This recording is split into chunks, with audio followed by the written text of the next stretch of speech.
ver alumnos para el manejo.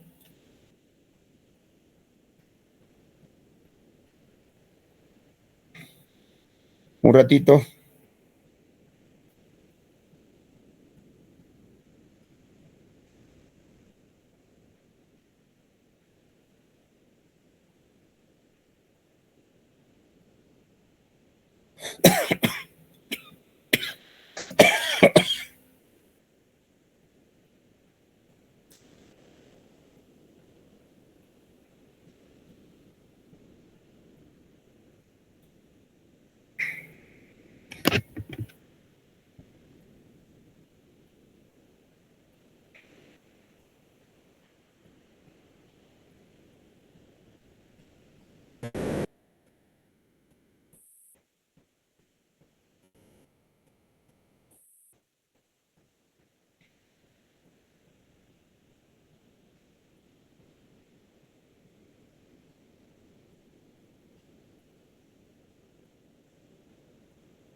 Ven, ¿no? Sí, doctor. Ya. Entonces, el día de hoy vamos a tratar dos patologías que son muy frecuentes, la colangitis esclerosante primaria y la cirrosis biliar primaria.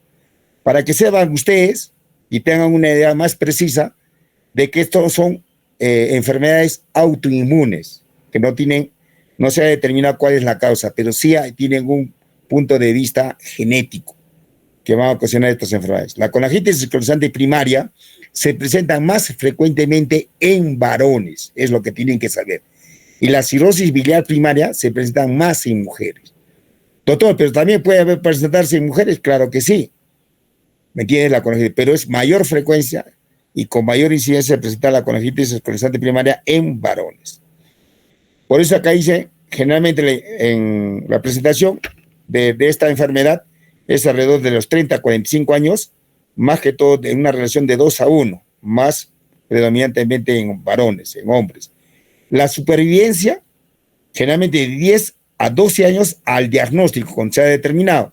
Entonces, esta patología es muy, de repente quizás secuencial, ¿no? Con un poco de tiempo del tratamiento que nosotros vamos a dar. Diagnosticado el paciente tiene su máximo de supervivencia de 10 a 12 años. ¿Por qué? Porque el paciente a la larga va a sufrir de una insuficiencia hepática el paciente. La incidencia es de 10 pacientes en 1.000.000 de pacientes, de 10 en 1.000.000. ¿Qué va a producir? Acá lo que tiene que saber, nos va a producir la estenosis inflamatoria del árbol biliar intra y extrahepático. Es decir, debido a esta inflamación, los conductos biliares, tanto intrahepáticos como extrahepáticos, van a ser disminuidos, que cada vez se va a cerrar más los conductos. Y al cerrar los conductos, ¿qué va a pasar? De que no va a pasar, ¿qué cosa? La bilis. Y esto va a haber retención de bilis. Como va a haber retención de bilis, el paciente comienza a presentar complicaciones. ¿Y cuál es la complicación que tiene? Uno, ictericia con valores altos, cambios de coloración de la piel, bastante prurito, y hoy día va a presentar, ¿qué cosa? Una insuficiencia hepática, que eso va a llevar a un cuadro de una cirrosis hepática y luego se puede producir, ¿qué cosa? Un cáncer hepático. Así es esta enfermedad de la colangitis esclerosante primaria, ¿no? Es progresiva, nos lleva a una cirrosis. Acá la sobrevida, hemos dicho, de media es diagnosticada a 12 años. La etiología es desconocida, siempre tiene una predisposición genética, puede haber también una acción bacteriana y siempre tiene que tener componentes inmunitarios. Acá tienen, dentro de los componentes inmunitarios para la colangitis esclerosante primaria, siempre va a estar alterado la HLA-B8, HLA-DR3, HLA-DQ2, HLA-DR-W52A. Entonces, estos es los componentes inmunitarios que se ha determinado para que haya la presencia de la enfermedad de la colangitis esclerosante primaria. En la clínica, obviamente acá tiene que ver que hasta el 50%, ¿no? Son sintomáticos al diagnóstico, el 50%. Y después una diagnóstico que va a presentar ictericia intermitente, miren, fatiga, pérdida de peso, prurito, cambio en la coloración de la piel, dolor en el cuadrante superior derecho, y obviamente a veces hay cuadros de remisión y exacerbación clínica. Entonces, lo que tenemos que ver nosotros acá. El diagnóstico tenemos que determinar de acuerdo al cuadro clínico, haciendo un perfil bioquímico. Acá en el perfil bioquímico, alumnos tienen que saber qué cosa, que siempre la fosfatasa alcalina, los valores de bilirrubina siempre van a ser altos. Más que todo la bilirrubina mayor de 6. ¿Ya? Entonces es lo que tienen que saber ustedes. Para esto, para la colangitis esclerosante primaria, el gold estándar es la CEPRE, la RCP, para ver qué hay, para determinar si hay múltiples dilataciones o estenosis a nivel del árbol biliar. ¿Y cómo vamos a hacer? A través de la CEPRE. Agarramos nosotros, anulamos la papila y comenzamos a meter sustancias de contraste. Y la sustancia de contraste me tiene que pintar toda la vía biliar, el colédoco, el intrahepático, extrahepático, hepático derecho, hepático izquierdo, etc. Y vamos a ver, hay dilataciones como también áreas de estenosis. Entonces, eso me ayuda bastante en lo que es la CEPRE, ¿no? Y también nos va a determinar la bifurcación del conducto hepático, nos va a determinar la exclusión de si hay una causa secundaria, ¿no? Y generalmente a veces también es bueno realizar ¿qué cosa? La biopsia de hígado, donde nos va a determinar el grado de fibrosis y el grado de cirrosis, ¿ya? Que es lo que tienen que saber. ¿Cuáles son las causas de colangitis esclerosante secundaria? Acá tienen que saber ustedes que una de las causas es la coledocolitiasis. Cuando también de repente quizás otra causa es cuando sufren un trauma o cuando hay una isquemia biliar. Cuando hay de repente agentes químicos o drogas, ¿no? Como por ejemplo el 5-fluoracilo que nos puede condicionar la colangitis esclerosante secundaria. Cuando hay una colangiopatía asociada a SIDA, cuando hay una neoplasia del conducto biliar, cuando hay anormalidades del conducto biliar y también la enfermedad de la amiloidosis que puede causar la colangitis esclerosante secundaria.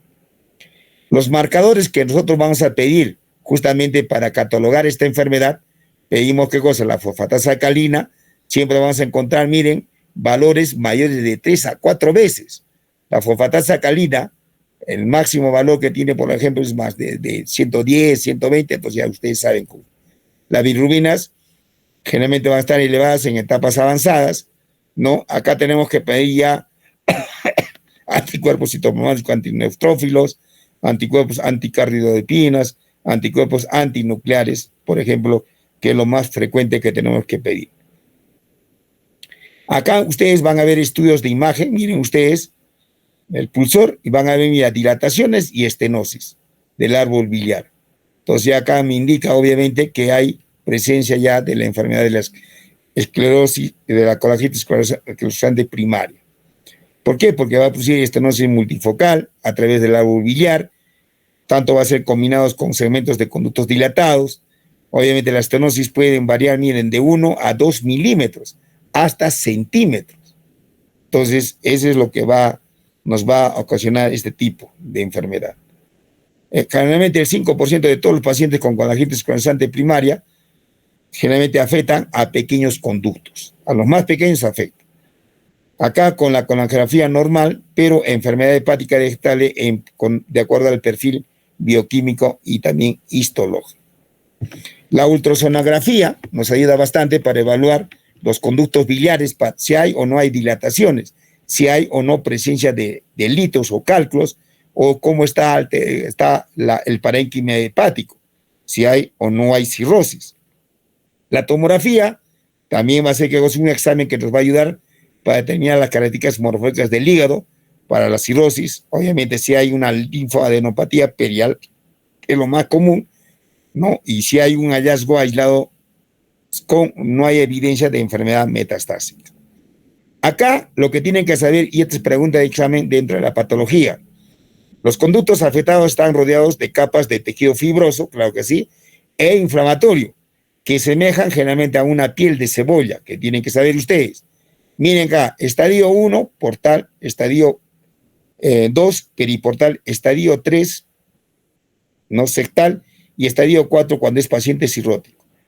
En estadio 1 portal, ¿qué cosa va a haber? Edema portal, inflamación, proliferación ductal, etc. Y en la periportal, fibrosis periportal, inflamación con o sin proliferación ductal, necrosis puede estar también presente. En la de tipo sectal, tipo 3, fibrosis sectal, y en la cirrosis va a haber ya una cirrosis biliar. Esta es pregunta de examen. A veces yo siempre digo, ¿no? Dentro de la patogenia de la colangitis esclerosante primaria, afectación de los conductos biliares, ¿no? De tipo periportal, ¿qué vamos a encontrar? Fibrosis periportal, inflamación con o sin proliferación ductal y necrosis que pueden estar presentes. ¿Verdadero o falso? Verdadero. Pues ya saben ustedes. Entidades relacionadas con la CEP, es decir, con la colangitis esclerosante primaria, siempre, cuando nosotros encontramos, y esto es lo que tienen que saber alumnos, que siempre toda enfermedad de la colangitis esclerosante primaria siempre va asociada con otra enfermedad autoinmune. ¿Y quién es? La colitis ulcerativa. ¿Ya? La colitis ulcerativa. Generalmente 2/3 de los pacientes presentan esto, la colitis ulcerativa. O puede presentar, ¿qué cosa? La toreiditis de Riedel. Puede presentar, ¿qué cosa? Fibrosis retroperitoneal, colangiocarcinoma generalmente del 10 al 20%, hepatitis autoinmune, que es un tema que vamos a revisar el día de mañana, del 5 al 10%, generalmente menos del 35 años, ¿no? Que es un tema muy importante. Entidades relacionadas también, la enfermedad inflamatoria intestinal, 70%, por ejemplo, de colangitis esclerosante idiopática. Ya con el diagnóstico generalmente de la enfermedad inflamatoria intestinal, de 8 a 10 años anteriormente, como hemos hablado de tanto de la enfermedad de Crohn como también de la colitis ulcerativa, ¿no? La colitis suele tener una presentación más leve, ¿no? Tiene un riesgo incrementado para la displasia también de colon. Hemos dicho que las enfermedades inflamatorias intestinales a la larga también nos puede conllevar a cáncer de colon, Las complicaciones que puede tener la colangitis esclerosante primaria es colelitiasis, coledocolitiasis, pólipos en vesícula biliar. Esto nos conlleva colangitis bacteriana y para esto tenemos que realizar la CEPRE, ¿no es cierto?, para remover los litos o dilatar para facilitar el drenaje. Acá viene el colangiocarcinoma, que hemos hecho, ¿no?, de 8 a 15%, sobrevida 5. ¿Por qué? ¿Por qué estamos hablando de la colangitis esclerosante? Porque a la larga estos conductos se van a dañar y nos puede producir, ¿qué cosa? La colangitis esclerosante primaria nos puede llevar al colangiocarcinoma, ¿no? Siempre va a haber precursor, displasia del epitelio biliar, factores de riesgo, la edad, estadio histológico, la enfermedad de la CUSI, es colitis ulcerativa, el fumar o historia de sangrado variciano. Sensibilidad para el diagnóstico, citología 30%, biopsia 40% durante la CEP. Siempre acá tenemos que determinar valores del CA19, obviamente para determinar la colangiocarcinoma, mayor de 100 unidades por mililitro, 75% de sensibilidad, 80% de especificidad.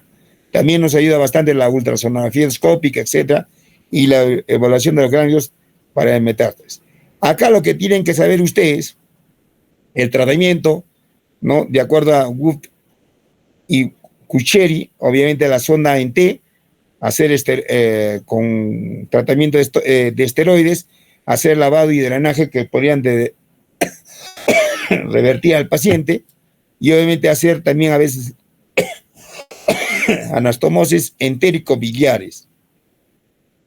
Acá también Cameron tienen experiencia, de acuerdo a la John Hopkins, hay resección biliar extendida en combinación con stent, ponemos stent biliar y los anastomosis enterobiliares. Otra técnica también es utilizada, es la incisión de la bifurcación de los conductos y el árbol biliar extrahepático, ¿no?, haciendo dilatación de los conductos intrahepáticos, utilizando stent de Silastic o haciendo también sondas hepato y ionostomía bilaterales. Son las técnicas que justamente podemos dar para solucionar temporalmente, no definitiva, esta colangitis esclerosante primaria. Actualmente utilizamos la anastomosis entérico-biliares indicadas en pacientes no cirróticos con enfermedad extrahepática significativa pero localizada. Estas son las estenosis del conducto hepático con colocación de catéter transhepático en la bifurcación. Utilizamos el stent transhepático de Silastib. Como ven ustedes, es igual que stent transhepático de hepatoidonostomía asa y ayunal de Y de Rux, que ascendió hasta el lirio hepático en posición retrocolónica. Y acá van a ver ustedes el tratamiento a veces que se utiliza en lo que es la colangitis esclerosante primaria. Primero, hacer dilatación de la estenosis y poner prótesis, ¿no? Por vía endoscópica. Y esto va a disminuir, obviamente, la morbimortalidad. Eso es uno. O también realizar trasplantes de hígado, ¿no? Generalmente tienen una supervivencia a 5 años, casi generalmente el 85%, y recurre en un 10 al 20%. Acá nosotros lo que utilizamos, alumnos, es el ácido ursodesoxicólico, ¿no? El ácido desoxicólico en su marca Ursodex viene de 300 miligramos y el ácido ursodesoxicólico en forma genérica viene de 250 miligramos y esto generalmente le damos una tableta cada 8 horas o le damos a razón de 15 miligramos por kilogramo por día. Pero esto, ¿qué cosa? Solamente va a mejorar el perfil bioquímico, es decir, disminuye la bilirrubinas, disminuye la fosfatasa alcalina, disminuye el valor de gamma glutamina transpeptidasa, pero no mejora la sobrevida. ¿Me están escuchando, alumnos? No mejora la sobrevida. Y para el prurito utilizamos la rifampicina, ¿ya? Utilizamos la rifampicina. Por eso, pruritos, utilizamos la rifampicina, la sertralina, la colesteramina, ya saben ustedes, y ponemos si hay deficiencia de vitamina A, ¿no? Casi en el 82%, deficiencia de vitamina D, 52%, y entonces indicamos, ¿no? Deficiencia, si hay deficiencia de vitamina E, damos 100 unidades 2 veces al día por vía oral, y si hay deficiencia de vitamina K, 5 miligramos por día por vía oral.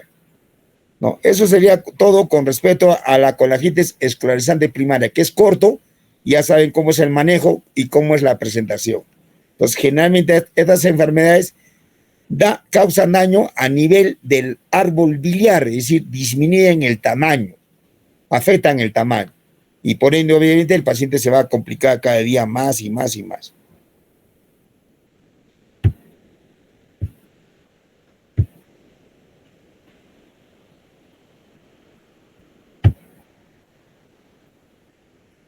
¿Observan?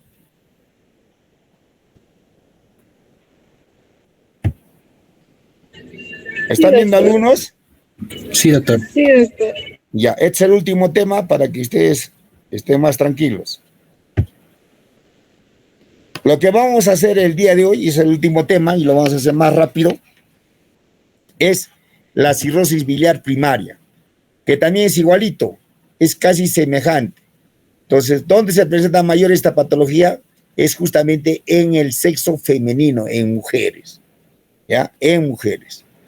Definición, sabemos muy bien que la enfermedad hepática autoinmune, caracterizada también por anticuerpos antimitocondriales, el AMA, ¿no? Con la destrucción progresiva de los conductos biliares extrahepáticos, hay colestasis crónica, inflamación portal, va a haber fibrosis y conduce obviamente a la cirrosis hepática e insuficiencia hepática.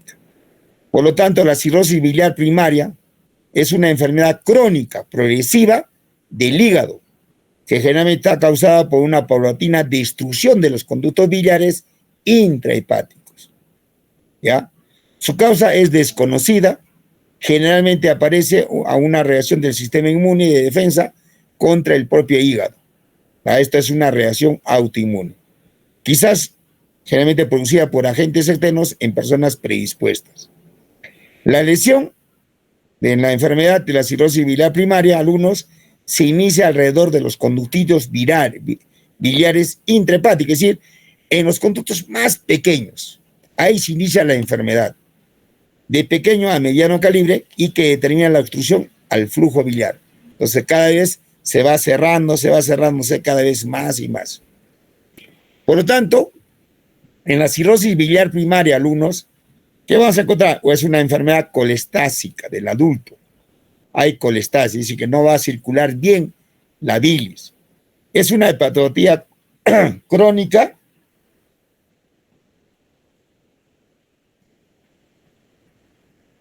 autoinmune producida por la inflamación y destrucción lentamente progresiva de los ductos biliares, más que todo interlobiliares, que afectan a mujeres con una edad mediana de 50 años. Generalmente el 90% de las mujeres con relación, dice 9-1, es decir, con relación a varones. Es más frecuente, más en mujeres. Mayor frecuencia de la cirrosis biliar primaria, por ejemplo, en Estados Unidos y en el norte de Europa, tiene una prevalencia global, obviamente, de 1 en 2000. La edad entre 30 y 60 años. Acá van a ver ustedes su incidencia y la prevalencia es muy variable y se han publicado cifras que oscilan entre 0.33 y 5.88 hasta 1.91, 40 puntos por cada 100.000 habitantes. Factores de riesgo, van a ver ustedes, sí hay una relación de familia del primer grado a segundo grado. Antecedentes familiares siempre de 1 al 6%. Va a haber exposición a infecciones urinarias o agentes tóxicos. También va a haber que goza una relación a otras enfermedades autoinmunes. Acá ya aparecen las variantes genéticas como HLA tipo 2, IL21A y la LOSI ILRB2, que son obviamente variantes genéticas que van a estar afectadas obviamente con relación a la cirrosis biliar primaria. Factores de riesgo, como hemos dicho nosotros, su relación, la frecuencia es de 4 a 6%. La cirrosis biliar primaria tiene una tasa de concordancia, generalmente de 62.5% en gemelos monocigotes. Pregunta de examen, ¿ya?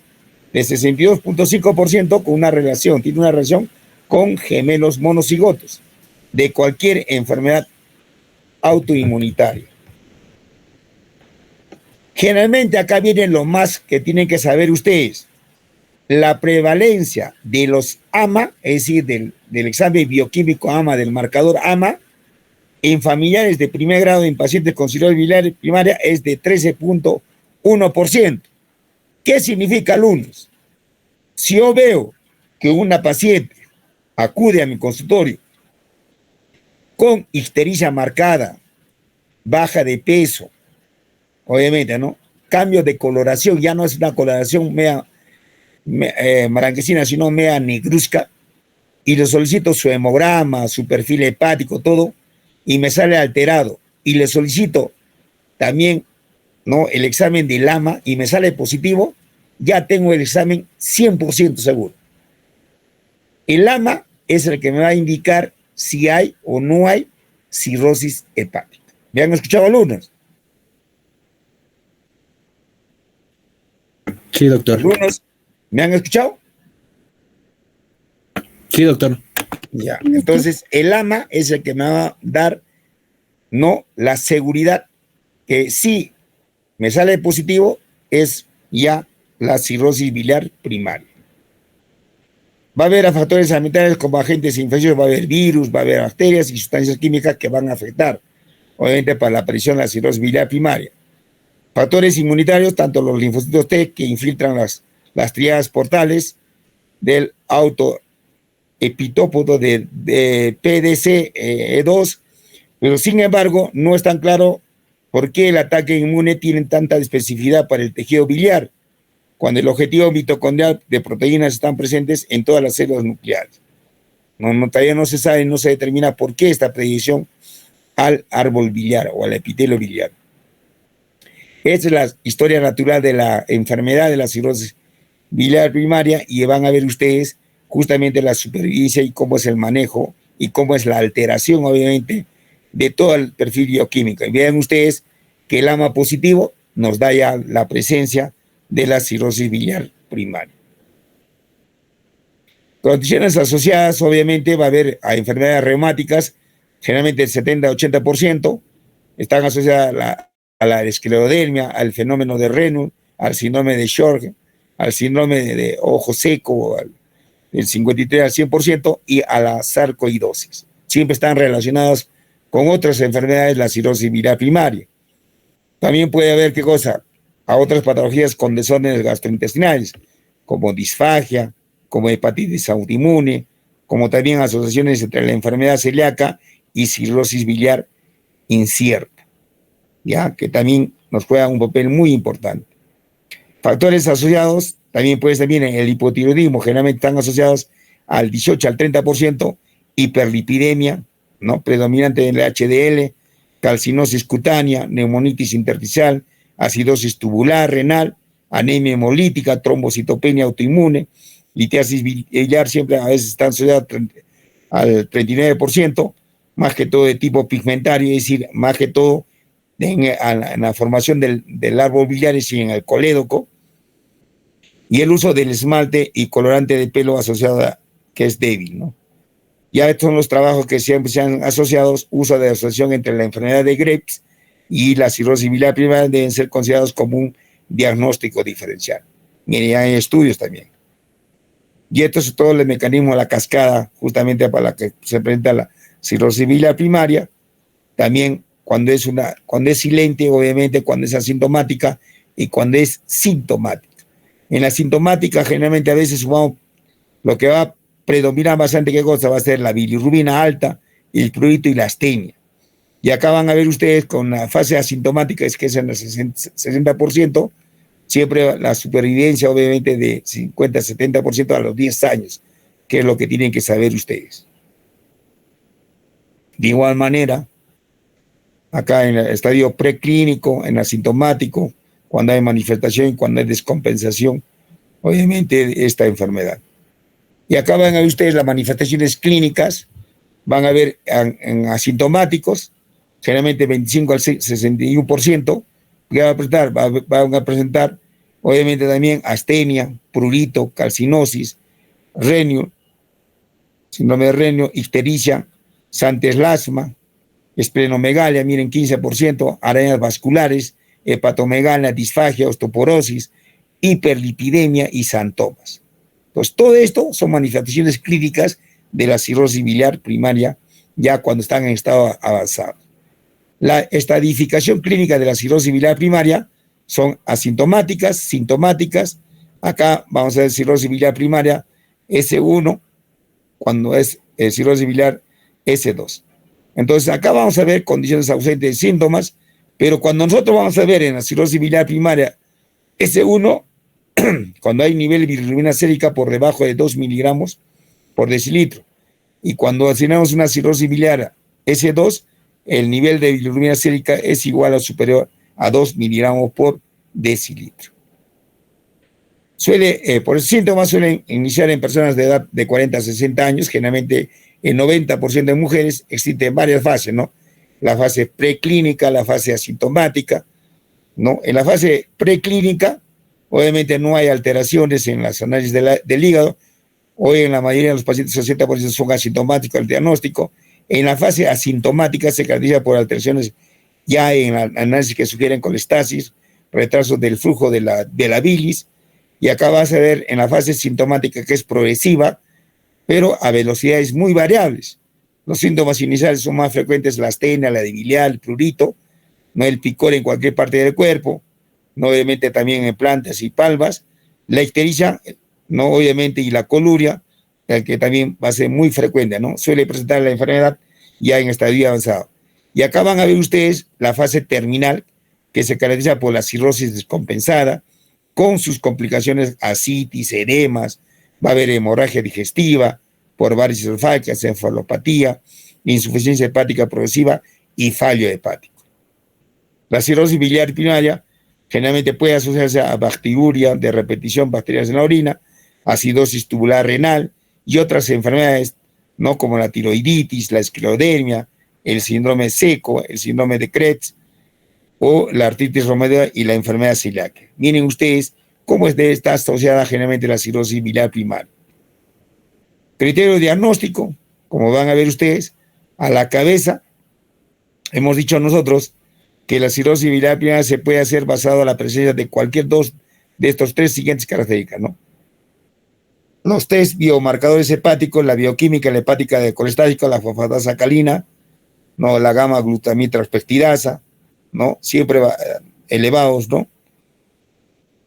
Por lo menos 6 meses la diferencia durante mayor de 24 semanas. La presencia del AMA, hemos dicho nosotros, la presencia del AMA, del biomarcador AMA, generalmente el 95%, generalmente los títulos son mayores de 1/40. Los resultados de la biopsia también, que es importante, consistentes con la cirrosis biliar primaria. Entonces, esto me determina de las dos, ya nosotros podemos ver claramente que esa es cirrosis biliar primaria. Acá es igualito, ¿no? Este es de la Journal Pathology, como por ejemplo, cómo vas a encontrar alteraciones en la cirrosis biliar primaria, cómo están las enzimas hepáticas, cómo está la fosfatasa alcalina, cómo está el AMA, si es positivo o negativo para hacer un diagnóstico, ¿no? Y acá, esto es lo que tienen que saber ustedes, los estadios de la cirrosis biliar primaria. Estadio 1, estadio 2, estadio 3 y estadio 4. Miren, la cirrosis biliar primaria en estadio 1 solamente vamos a encontrar inflamación, generalmente está confinada al espacio portal, va a haber una hepatitis portal con o sin lesión ductal florida. Pero en la 2 va a haber una progresión de la inflamación al espacio periportal, va a haber hepatitis periportal, extensión en el parénquica, y semeja a la hepatitis de la interfaz. Estadio 3 va a haber distorsión en la arquitectura, ¿no? del conducto, va a haber presencia de numerosos textos fibrosos y va a haber una ductopenia, que es pregunta de examen, siempre le pregunto. En estadio 3 va a haber ductopenia, positivo o negativo. Falso o negativo, entonces, no, falso no es positivo. Y en estadio 4 ya hay una cirrosis establecida con la presencia de nódulos regenerativos. Eso es justamente lo que tienen que saber y eso es lo que tienen que manejar sobre la cirrosis biliar primaria. De igual manera, es el diagnóstico para lo que es justamente la enfermedad y cuáles son las alteraciones. Por ejemplo, cuando hay una alteración de la corteza a nivel del pato celular, cuando hay a nivel del compromiso de la colangioresonancia, o también a veces sumamos la colestasis, que se presenta frecuentemente, ¿no? Y estas son las escalas pronósticas para la cirrosis biliar primaria, ¿no? De acuerdo al modelo europeo, a la clínica Mayo, la Oslo, al Barcelona, al Newcastle. Entonces, para saber con una referencia, ¿no? Y esto es lo que ustedes pueden saber, y esto generalmente a veces nosotros para determinar el grado de insuficiencia hepática. Ven ustedes, ¿no? Acá introducimos, ya hay un modelo en la computadora o también en su celular, ¿no?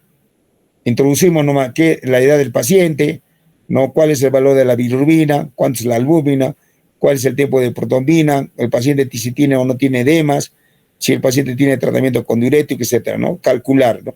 Puntaje de riesgo. Entonces esto me determina la probabilidad estimada de supervivencia al año, a los 2 años, a los 3 años, 4 años, 5 años, 6 años y 7 años. Miren ustedes. Entonces ya está, ya nosotros justamente para este manejo de esta enfermedad ya tenemos ya algunos mecanismos que nos puedan determinar la probabilidad de estima de la supervivencia. De esa igual manera, ¿no? El score de los pacientes con la cirrosis biliar primaria. Acá, por ejemplo, hay casos especiales cuando sale el AMA negativo. En la mayoría son AMA positivos, pero a veces nos salen negativos. El ANA y el ASMA salen positivos y se necesita una biopsia para confirmar el diagnóstico. A esto se llama síndrome de overlay, ¿no? Entonces, esto me tiene que determinar, ¿no? Cuando hay tanto la LTH es mayor de 5, ¿no? Los valores normales, la inmunoglobulina G mayores de 2, el ASLO, no positivo, y la biopsia hepática. Entonces, eso es lo que tienen que saber ustedes. El tratamiento, ya para terminar, para finalizar, justamente nosotros utilizamos el ácido urso desoxicólico, tanto para la colangitis esclerosante primaria como también para la cirrosis biliar primaria. Este medicamento solamente mejora en forma temporal. ¿Para qué? Para que la enfermedad no avance muy rápidamente. Pero la enfermedad no se detiene, ¿ya? No se detiene al uno. Entonces, el ácido desoxicólico utilizamos de 13 a 15 miligramos por día, ¿no? Y mejora entre generalmente 6 a 9 meses, ¿no? Normalizando los biomarcadores hepáticos, generalmente en un 20% en 2 años, pero en 15 a 35% a los 5 años, ¿no? Pero la enfermedad sigue. Generalmente los secuestradores de ácido biliar deberían ser usados como inicio de la terapia con prurito. El uso de la rifampicina para el prurito utilizamos a razón de 150 a 300 miligramos cada 12 horas. Y acá van a ver ustedes el tratamiento de prurito de cirrosis biliar primaria. Acá utilizamos fenovital, utilizamos el MARS, la cetralina, hidroxicinina, naltrexona, ¿no? El colestipol, la colesterenamina, y ya ven la dosis que podemos utilizar. Pero generalmente va muy bien, tanto con la colesterenamina, realmente inicia de 4 miligramos gramos por día, aumentar hasta 16 gramos por día, ¿no? Y también con la rifampicina. Pero en la rifampicina tenemos que tener bastante cuidado, siempre monitorizar, obviamente, la función hepática para lo que es evitar la hepatitis tóxica, ¿no? De igual manera, son los estudios que se han realizado tanto en Barcelona, en París, justamente para determinar, obviamente, los tratamientos para esta cirrosis biliar primaria, ¿no? El riesgo de cirrosis, ¿no? Como saben ustedes, sin uso del ácido urso desoxicólico o con riesgo con uso del ácido urso desoxicólico. Siempre, generalmente, mejora, obviamente, con el uso del ácido urso desoxicólico. Es un estudio transversal de los pacientes de origen hispano, justamente con la cirrosis biliar primaria, tenían una mayor prevalencia, ¿no? De un síndrome de superposición, ¿no? Y luego la reducción de la respuesta al tratamiento con el ácido urso desoxicólico y las complicaciones más frecuentes de la hipertensión portal con los no hispánicos. Entonces, eso sería todo con respecto a lo que es la enfermedad tanto de la colangitis esclerosante primaria, la cirrosis biliar primaria y lo que más que todo es la hemorragia digestiva alta. Entonces, alumnos, eso sería todo y muchísimas gracias. Vamos a tratar de conversar con la delegada para mañana o de repente quizás para realizar siquiera 2 temas más y la próxima semana ya tener en forma presencial hasta el día viernes para realizar tanto la evaluación teórica, ¿no? Lo que se tiene planteado antes del 18, porque el día 20 es el examen, pasar el examen o la nota final. No sé si es posible, Ana, para que el examen pueda ser el día sábado 18 o el mismo 20, porque yo a Toki inmediatamente le paso las notas en la noche, ¿no? ¿Han coordinado para ver?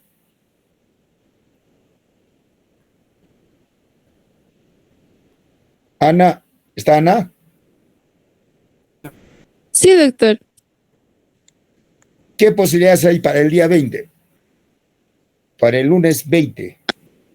Doctor, conversando con el jefe de cátedra, nos dijo que él necesitaría las notas a más tardar el sábado 18. Sí, eso nos comentó. Ya, ¿todos van a entrar el 18 o es porque el límite es el día 20, ¿no?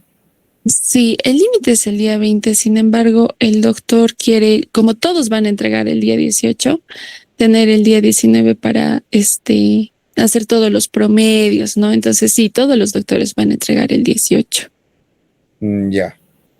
Entonces el examen sería el día viernes 17. Sí, doctor. Ya, entonces por los programas